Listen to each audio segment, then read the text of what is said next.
ఈరోజు మా MP BC నాయకులు గోరంట్ల మాధవ్ గారికి ఏదో లోకేష్ గారిని విమర్శించారని ఆయన పైన ఒక కేసు పెట్టారట. కేసు పెడితే 41 నోటీస్ తీసుకొచ్చాం.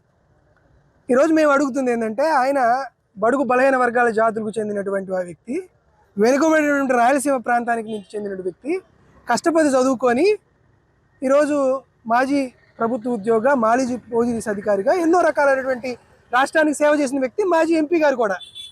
ఆయన ఏదో మా బడుగు బలహీన సామాజిక వర్గాలు, మా యాదవులైనా మా కురుబలైనా ఏదో మేము మాట్లాడుకునేటట్టు మా మాండలికమో లేకపోతే మాకున్నటువంటి యాస భాషలతో ఏదో లోకేష్ గారి పైన కాస్త విమర్శనాత్మకంగా వ్యంగ్యంగా ఏదో మాట్లాడేది కేసు పెట్టాడు. ఈరోజు నేను అడుగుతున్నాను, సార్ మా గోరంట్ల మాధవ్ గారి పైన కేసు పెట్టారు. ఎందుకంటే బీసీ నాయకుడు కాబట్టి, మాజీ ఎంపీ కాబట్టి, కురుబ సామాజిక వర్గానికి చెందిన వ్యక్తి కాబట్టి, ఆయన మీకు చాలా తక్కువగా కనపడుతున్నాడు కాబట్టి కేసు పెట్టారు.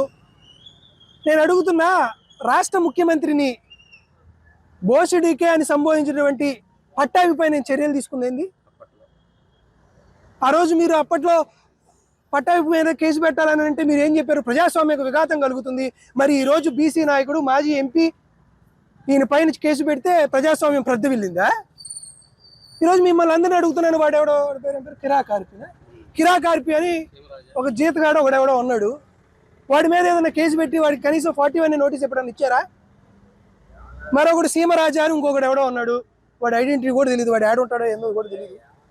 వాడిపైన ఏమైనా చర్యలు తీసుకున్నారా? వైఎస్ఆర్ కాంగ్రెస్ పార్టీ కుటుంబ సభ్యుల్ని, జగన్మోహన్ రెడ్డి గారి కుటుంబ సభ్యుల్ని, జగన్మోహన్ రెడ్డి గారిని నోటికొచ్చినట్టు మాట్లాడుతుంటే, విష ప్రచారం చేస్తుంటే, బూతులు తిడుతుంటే, ఆ కిరాకార్పి పైన, ఆ సీమరాజు పైన, తెలుగుదేశం పార్టీ అధికారిక అనాధికారిక ప్రతినిధుల పైన ఏ రోజైనా కేసు పెట్టారా? ఏ రోజైనా వాళ్ళని విచారణ చేశారా? కానీ అవేమీ చేయకుండా ఈరోజు బీసీ నాయకుడైనటువంటి గోరంట్ల మాధవ్ గారి పైన కేసు పెట్టడమే కాకుండా మళ్ళీ ఆయన స్టేషన్కి పిలిచి 41 నోటీస్ చేస్తున్నారు. పోలీసులకి ఏమైనా పని ఉందండి? ఏదో మర్డర్లు జరుగుతేనో, లేకపోతే శాంతి భద్రతలకు విఘాతం కలగకుండానో, లేకపోతే దొంగతనాలు జరగకుండానో చూడాల్సినది వారి విధి.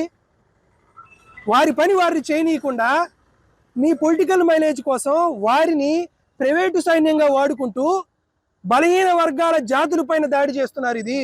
ఇది గోరంట్ల మాధవ్ గారి మీద పెట్టిన కేసుగా మేము చూడట్లా, బలహీన వర్గాల మీద పెట్టినటువంటి జాతిగా చూస్తున్నాం. మా మాండలికాన్ని, మా సంస్కృతిని, మా భాషని, మా యాసని అవమానపరుస్తూ కూటమి ప్రభుత్వం చేసినటువంటి చర్యలుగా మేము భావిస్తున్నాం. వాస్తవానికి ఈయన మీద కేసు పెట్టింది ఎందుకంటే తెలుసా? అమ్మఒడి అడిగితే ఎవరి మీదో కేసు పెట్టాలా, ఈయన కనపడ్డాడు, ఈయన మీద కేసు పెట్టారు.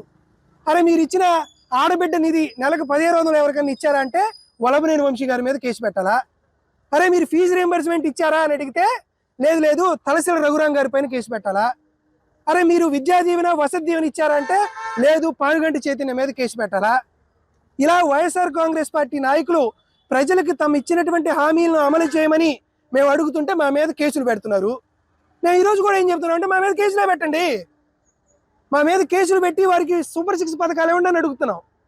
కాబట్టి మీరు ఎన్ని కేసులు పెట్టినా, నా మీద 9 కేసులు పెట్టారు, ఈయన మీద 10 కేసులు పెట్టి ఉంటారు, మీరు ఎన్ని కేసులు పెట్టినా వైఎస్ఆర్ కాంగ్రెస్ పార్టీ దీన్ని ధైర్యంగా ఎదుర్కొంటుంది. YSR Congress party legal cell అవసరమైతే సుప్రీంకోర్టుకు కూడా వెళ్ళి మేము వీటిని ఎదుర్కొనేందుకు మేము అందరం సిద్ధపడుతున్నాం. కాబట్టి మీ అందరికీ కూడా మేము విజ్ఞప్తి చేస్తున్నామంటే, ఇది వైఎస్ఆర్ కాంగ్రెస్ పార్టీ శ్రేణులతో ఆగట్లా, వైఎస్ఆర్ కాంగ్రెస్ పార్టీ నాయకులైనటువంటి మాతో ఆగట్లా, మీడియా వాళ్ళపైన కూడా మీరు కేసులు పెట్టేటువంటి సందర్భం మీకు కూడా వస్తుంది చూడండి. ఎందుకంటే ఆల్రెడీ సాక్షి పైన కేసులు పెడుతున్నారు. ఎందుకంటే ప్రజలకి అన్యాయం జరుగుతుంది అని చెప్పేది ఏ దేవుడు కూడా చెప్పడు. చెప్పే దేవుడు ఎవరున్నారంటే ప్రజాస్వామ్యంలో అవి జర్నలిస్టు సోదరులు మాత్రమే. జర్నలిస్టుల పైన కూడా కేసులు పెట్టాలని సాక్షి పత్రిక, సాక్షి యాజమాన్యం పైన ఈరోజు 5 కేసులు పెట్టారు, 9 కేసులు పెట్టారు.